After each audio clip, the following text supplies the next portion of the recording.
हमारा chapter number 3।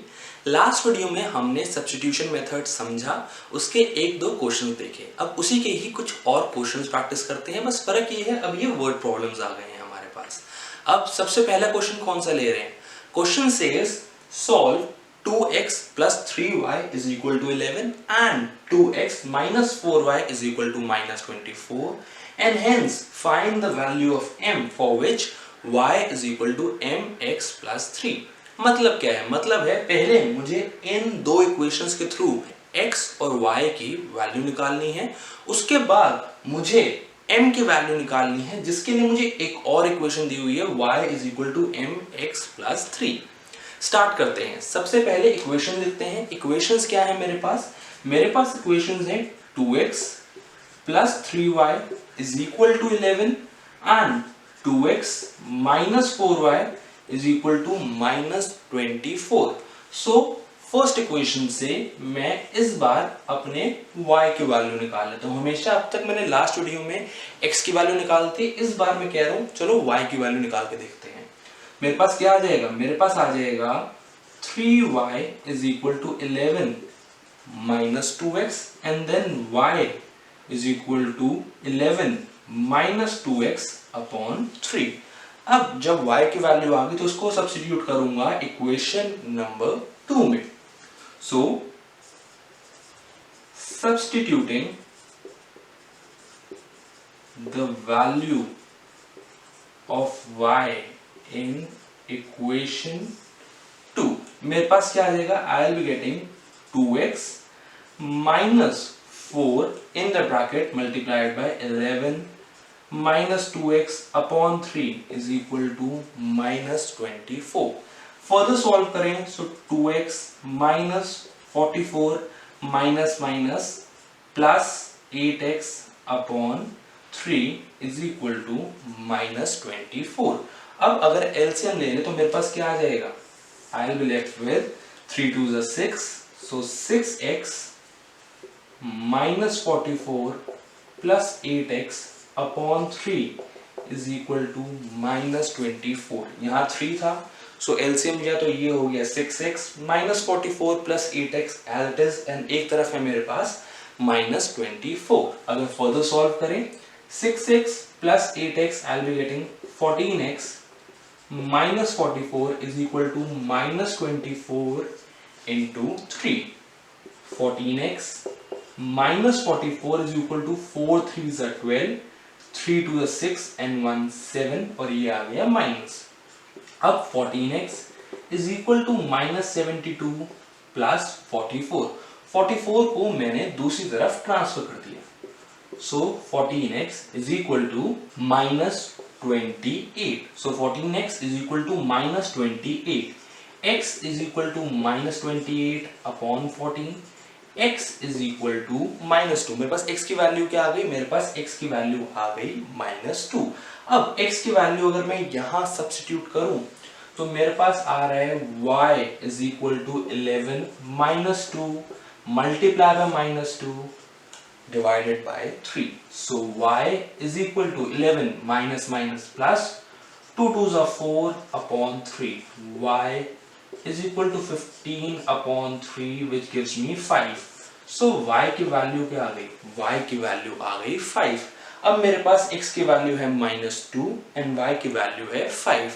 अब मेरा क्वेश्चन यहाँ पे खत्म नहीं होता है, मुझे आगे m की वैल्यू भी निकालनी है, जिसके लिए मेरे पास दिया हुआ है y is equal to mx plus 3। I hope आपको यहाँ तक क्लियर है। अब अगर मैं इसको इरेज करके आगे स्टार्ट करूं तो अब मेरे पास है y is equal to mx plus 3। y की वैल्यू मैंने अभी निकाली है 5, m की वैल्यू मैंने निकालनी है, x is -2 plus 3, so 5 is equal to minus 2m plus 3। 5 minus 3 is equal to minus 2m। 2 is equal to minus 2m। 2 upon minus 2 is equal to m, and मेरे पास m की value finally आ गई -1। सो यहाँ पे मेरा question खत्म हुआ, जहाँ पे x की वैल्यू मेरे पास आ रही है -2, y की वैल्यू आ रही है 5 एंड m की वैल्यू आ रही है -1। आई होप आपको ये क्लियर होगा क्वेश्चन। अगले क्वेश्चन में चलते हैं। अब क्वेश्चन नंबर 3 का पार्ट 4 ले लेते हैं। पार्ट 4 क्या कह रहे हैं मैं आपको क्वेश्चन पढ़ के बताता हूँ। Question says the taxi charges in a city consist of a fixed charge together with a charge of distance covered. For a distance of 10 km, the charge paid is rupees 105, and for a journey of 15 km, the charge paid is rupees 155.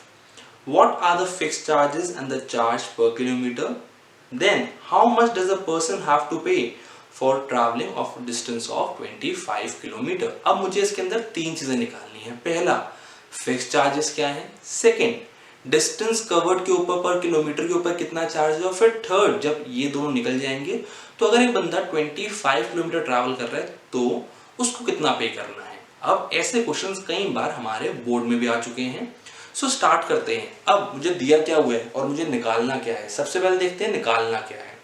मुझे निकालना है fixed charges and जो amount पर kilometre पे ले रहे हैं। सो let the fixed charges be rupees X and let the charges per kilometer be rupees Y। मैं कह रहा हूं कि फिक्स चार्ज को X ले लेता हूं एंड चार्जेस पर किलोमीटर को Y ले लेता हूं। और अब एक बार देखते हैं क्वेश्चन में दिया क्या हुआ है कि अगर एक बंदा एक शहर में टैक्सी में ट्रैवल कर रहा है तो उसके लिए एक फिक्स्ड अमाउंट ऑफ चार्ज है कि अगर आप टैक्सी में बैठ गए तो आपको कुछ अमाउंट तो देना ही होगा और उसके बाद जितने किलोमीटर आपने ट्रैवल किया उसके हिसाब से एक अमाउंट बनेगा। तो इन दोनों को सम करके आपको फाइनल अमाउंट बताया जाएगा जो आपको पे करना होगा। अब अगर एक बंदा 10 किलोमीटर ट्रैवल कर रहा है, क्वेश्चन सेज अगर एक बंदा 10 किलोमीटर ट्रैवल कर रहा है तो उसको एक अमाउंट देना पड़ रहा है, दैट इज 105। तो यहाँ पे इक्वेशन क्या बन रही है। इक्वेशन बन रही है x plus 10 into y is equal to 105। ऐसा क्यों, एक फिक्स चार्ज है प्लस फिर एक अमाउंट आती है जो पर किलोमीटर होगा। अब उसने कितने किलोमीटर ट्रैवल किया, he travel for 10 kilometres. So 10 into that amount, इन दोनों को ऐड किया तो उस बंदे को पे करना पड़ रहा है 105। अब आगे चलते हैं। मेरे को एक और चीज दी हुई है दैट फॉर डिस्टेंस, अगर एक बंदे ने 15 किलोमीटर ट्रैवल किया that person has to pay rupees 155। तो अब इक्वेशन क्या हो जाएगी, x प्लस 15 किलोमीटर ट्रैवल कर रहा है, so 15 into y is equal to 155। अब आगे सॉल्व करते हैं। यहाँ पे मेरे पास इक्वेशन आ गई x plus 10y is equal to 105 and x plus 15y is equal to 155। ये इक्वेशन नंबर 1, ये इक्वेशन नंबर 2। मैं इक्वेशन नंबर 1 से x की वैल्यू निकाल लेता हूं। मेरे पास x की वैल्यू क्या आ गई, x is equal to 105 minus 10y। अब इस वैल्यू को सेकेंड इक्वेशन में सब्स्टिट्यूट कर देता हूं। Substituting the value of x in equation 2, मेरे पास क्या आ जाएगा, मेरे पास आ जाएगा 105 minus 10y plus 15y is equal to 155। इसको फर्दर सॉल्व करें तो मेरे पास आ रहा है 105 minus 10y plus 15y is plus 5y is equal to 155। 5y is equal to 155 minus 105। 5y is equal to 50, y is equal to 10। तो मेरे पास जो distance के हिसाब से अमाउंट बन रहा है, पर किलोमीटर के हिसाब से अमाउंट बन रहा है, दैट इज ₹10। हर बंदे को पर किलोमीटर 10 रुपीज पे करने होंगे। अब फिक्स चार्जेस निकालते हैं। x is equal to 105 minus 10, y की वैल्यू आ गई 10। So x is equal to 105 minus 100, x is equal to ₹5। तो एक शहर में सिटी के टैक्सी के फिक्स चार्जेस हैं ₹5 एंड डिस्टेंस के हिसाब से जो चार्जेस बन रहे हैं वो है 10। अब मुझे निकालना है कि अगर एक बंदा 25 किलोमीटर ट्रैवल कर रहा है, मतलब कि मुझे निकालना है x प्लस 25y, तो उसका क्या अमाउंट बनेगा? वैल्यूज यहां पे डाल लेते हैं। 5 plus 25 multiply by 10 gives me 5 plus 250, that is 255। सो अगर एक बंदा 25 किलोमीटर ट्रैवल कर रहा है तो उसको अमाउंट पे करना पड़ेगा ₹255। उसके लिए अमाउंट है ₹255। अब इसी तरीके का एक और क्वेश्चन देखते हैं। अब इसी क्वेश्चन का 6th पार्ट देखते हैं। 6th पार्ट में एज रिलेटेड क्वेश्चन दिया हुआ है। एज रिलेटेड क्वेश्चंस आपको 9th में भी आए थे एंड आपको 10th में भी कई बार आएंगे। तो इसलिए एक ऐसा क्वेश्चन उठाया मैंने। क्वेश्चन क्या कह रहे हैं? क्वेश्चन सेज 5 years hence, आज से 5 साल बाद, the age of Jacob will be 3 times that of his son। आज से 5 साल बाद जो जेकॉब की एज होगी वो अपने बेटे के 3 टाइम्स होगी। एंड 5 years ago, आज से 5 साल पहले, Jacob's age was 7 times that of his son। जो जेकॉब की एज थी वो अपने बेटे से 7 टाइम्स ज्यादा थी। Now find the present ages. हमें फादर और सन की प्रेजेंट एजेस निकालनी है। सो प्रेजेंट एज निकालनी है जेकॉब और उसके बेटे की। So let the present age of Jacob be x years and let the present age of his son be y years। तो हमने जेकॉब की प्रेजेंट एज को ले लिया x years एंड उसके बेटे के प्रेजेंट एज को ले लिया y years। Then according to the question, जो हमें क्वेश्चन इंफॉर्मेशन दे रहा है दैट आज से 5 साल बाद x plus 5 and y plus 5, Jacob की एज कितनी होगी? It says the age of Jacob will be 3 times. So x plus 5 is equal to 3 multiply by y plus 5। अब हमने 3 को y प्लस 5 से मल्टीप्लाई क्यों किया? बिकॉज जेकॉब की एज अपने बेटे की एज से ज्यादा होगी, इसीलिए अगर मैं इक्वल टू लगा रहा हूं यहाँ पे, अगर मैं यहाँ पे इक्वल टू का साइन लगा रहा हूं तो बेटे की एज के साथ मैं 3 से मल्टीप्लाई कर दूंगा। इसको सिंप्लीफाई करें तो मेरे पास आ रहा है x plus 5 is equal to 3y plus 15। Equation आ गई 3x minus 3y plus 5 minus 15 is equal to 0। So this gives me x minus 3y minus 10 is equal to 0। ये आ गई मेरे पास फर्स्ट इक्वेशन। अब सेकेंड इक्वेशन क्या होगी? वो कह रहे हैं आज से 5 साल पहले। सो x minus 5 and y minus 5। Jacob की एज अपने बेटे के 7 टाइम्स थी। जेकॉब की एज अपने बेटे के 7 times.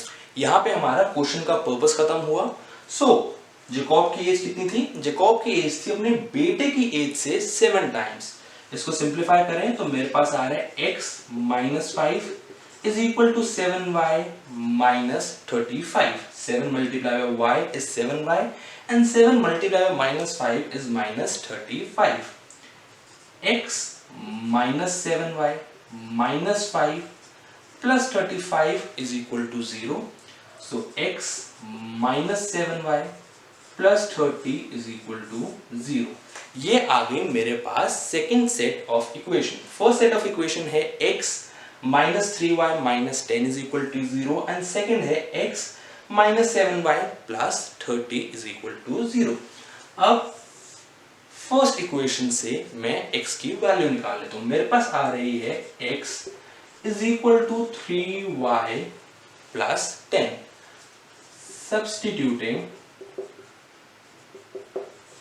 the value of x in equation number 2, मेरे पास क्या है? यहां पे है मेरे पास x minus 7y plus 30 is equal to 0। So अब x की वैल्यू अगर मैं यहां डालूं तो मेरे पास आ रहा है 3y plus 10 minus 7y plus 30 is equal to 0। 3y minus 7y is minus 4y plus 10 plus 30 is plus 40 is equal to 0. -4y is equal to -40, minus से माइनस डिडक्ट हो गया, कट गया, कैंसिल आउट हो गया, y बच गया 40 divided by 4 which gives me 10. So y that is Jacob के बेटे की एज कितनी आ गई? जेकॉब के बेटे की एज आ गई 10 इयर्स। अब फादर की एज निकालनी है, उसकी प्रेजेंट एज निकालनी है, तो मेरे पास जो एक रिलेशन है that is x is equal to 3y plus 10 में y की वैल्यू डाल दूंगा। मेरे पास आ जाएगा x is equal to 3 multiply by 10 plus 10, x is equal to 30 plus 10, x gives me 40. So present ages क्या है? प्रेजेंट एजेस जेकॉब की है 40 इयर्स और उसके बेटे की है 10 इयर्स। ये सारे क्वेश्चंस मैंने सब्स्टिट्यूशन मेथड से किए हैं। आई होप अब आपको सब्स्टिट्यूशन मेथड में थोड़ी और क्लैरिटी होगी। Thank you.